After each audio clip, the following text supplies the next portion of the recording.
clearly Andhra Pradesh and specifically Telugu Desam Party MPs have a role to play.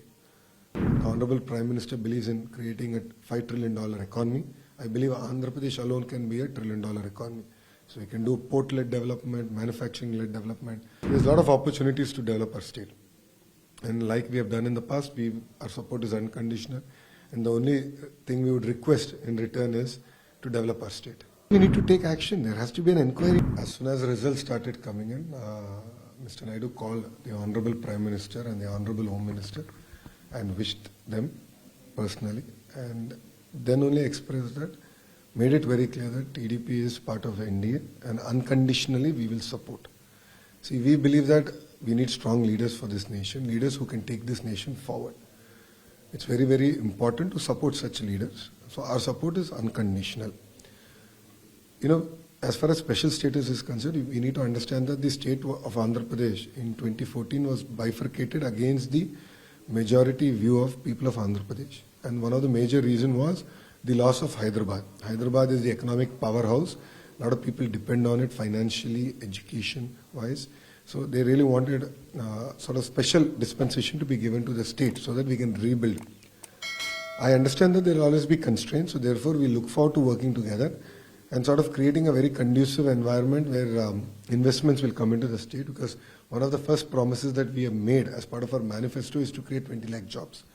So we need to bring a lot of investments, we need to bring a lot of industries, and we have to create a lot of jobs both in the private and government sector. So I look forward to working with the NDA government. It's too early to make assessments. The reason is that the election just got done. A political party that had 151 out of 175 seats has been reduced to mere 11 seats. So the writing is on the wall. There is no place for arrogance and bad governance. So it's very important that we keep our head in game. We have to remain humble, accessible to people. Our leadership should be humble, and people's government is what is required. And a corrupt-free governance is what we need to deliver. So Mangalgiri is a very typical constituency. Telugu Desam Party last won it in 1985. When I decided to enter direct elections, Mr. Naidu asked me to go to safe seats. I said no, give me a seat that TDP has never won and I'll turn it around. 2019 I contested, I lost with close to 5,300 votes. But last 5 years, I remained committed to the people and I worked very hard. And I'm really glad that people embraced me, appreciated my hard work, and got me to win with close to 91,413 votes, close to about a lakh of majority. So definitely I'm very proud of that fact. And it also is a great responsibility on me that I need to take care of my constituents and Mangalgiri people. The major issue, there are 2-3 major issues. First being prevalence of ganjai. We need to put a full stop to it. We need to work very hard. Second, there are a lot of land-related issues, regularizations, where over decades people have been living in certain type of lands. They would like land title with all the rights to sell and trade and so on and so forth. And of course, basic necessities like drinking water, drainage, and so on and so forth. And the fourth being is to create jobs. So our agenda is cut out and we're going to deliver on it. The last 5 years, there was a lot of tom-tom rather than reality. So there was a lot of publicity than what was actually seeded in the field.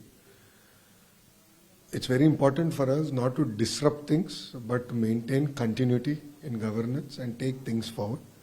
As part of my Padayatra, I've made it very clear that education sector should receive more funds. We have to transform our curriculum from KG to PG. Women empowerment, respecting women should be part of our curriculum. It's very, very important because atrocities against women have only been going up and not coming down. So we should imbibe it, we should create it.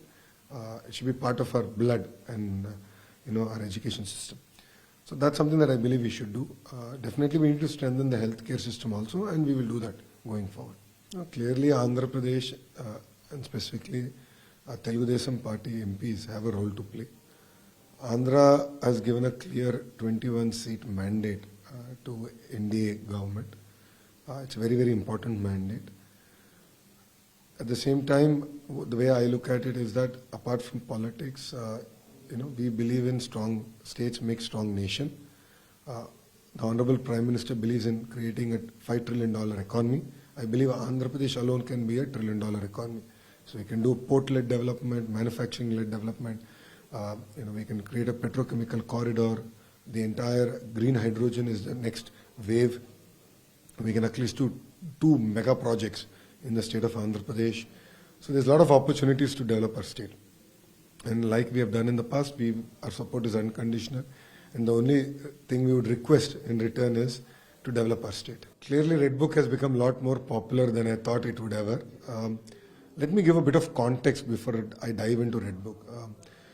See, I'm a Stanford MBA. I came back to serve the people. Between 2013 and 2019, I've never gone to a police station. I've never broken the law. There are no cases against me. From 2019 to 2024, 26 false cases have been foisted against me. I've been taken to the police station 7 times. I was summoned by CID for investigation, so-called investigation, twice.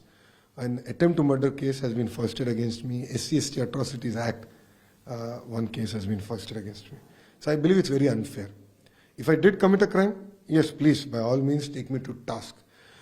But foisting false cases to sort of suppress opposition voice is very unfair, and I'm not going to let it go that easy. So I believe that the rule of law should be maintained. At one stage, there was a geo called Geo 1, where we were not allowed to speak in public. And that was brought in to stop my Padayatra. And yet I continued. I held the Constitution of India in my hand. I used a stool to stand up and talk. Literally, my mic was pulled. My Karyakarta was helping me with my mic. He was beaten up. Obviously, we need to take action. There has to be an inquiry and all this. I mean, if officers and YCP leaders break the Constitution, then there has to be certain ramifications to it. Otherwise, I will get more pressure from my Karyakarta saying, let's rewrite the Constitution of India, which is unfair.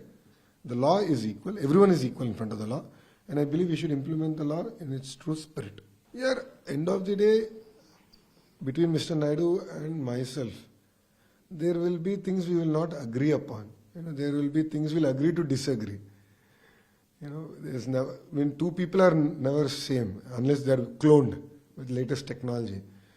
So yes, as our journey continues, there will be areas we might not agree with, but we believe we will sit and we will talk like gentlemen and we will figure out an alternative solution to things. And that's something we'll continue. We have no expectations. Our support is unconditional. And because we believe in the leadership and we believe that strong states make a strong nation. So our support is purely unconditional. And at the end, all we would request, it's not even a condition, is to give us funds.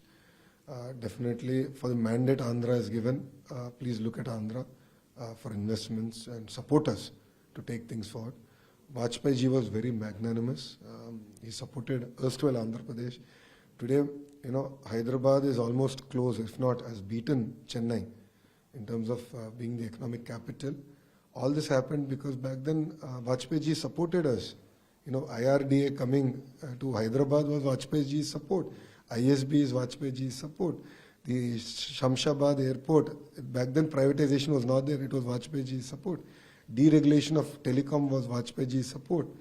So without his support, neither would Andhra have benefited or come to this level, nor India would have come to this level. So I look forward to that kind of relationship in India. Well, I am not looking forward to anything. I have no conditions, as media likes to say. I have no conditions. It depends to the leadership, of course, Telugu Desam Party leadership and the India leadership. I think they know my capacity, my capability, and Mr. Naidu is known for putting the right person in the right place for the right job. And that's his strength, and he's known for building leaders. Telugu Desam Party is a university. An example of that is after bifurcation, both the chief ministers are products of Telugu Desam Party. So that is the capacity of Telugu Desam Party. So we will continue to build leaders, and I'm one such leader that party is nurturing. So there is clear-cut intelligence input that systematic destruction of evidence is happening by the erstwhile government.